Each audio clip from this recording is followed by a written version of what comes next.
që këtë djali e kish kallëzue temën Albin Shqiptaria vs opozita. Hajde ta ndëgjojna, pastaj kam të fjallë për këtë pjesë. E dini njerës se në rast se opozita nuk e kish pengu Albin Kurti, e dini ku i shkon Kosovë?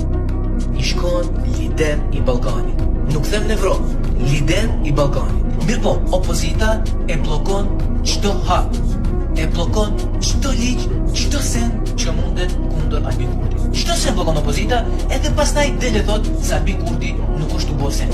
Vetë blokojnë, edhe vetë dalin ka shki popullit, thonë se Albin Kurti nuk është u bo sen. Edhe pse kaq shumë e blokon opozita, ja ka prish 2-3 herë qeveri, ja ka bloku çdo ligj që është për të mirën e popullit, prap Albin Kurti arrin t'i mbajt premtimet që i ka dhënë. Prap arrin, se unë e shoh edhe këtu në nivel evropian, do me thonë shumica e njerëzve merren me Kosovën, do me thonë bisedojnë për Kosovën. Kjo është një lajm pozitiv, kjo është një pikë pozitive ku Albin Kurti ka arrit me çu Kosovën. Sinqerisht s'ka faj, pasha zotin e madh çdo fjalë që e ke thonë vlla, e ke thonë me cakt, sepse nëse e kishin lënë opozita me punue qysh dën kë, sot na ishim kon shteti i parë në Ballkan e çebesa edhe në Evropë.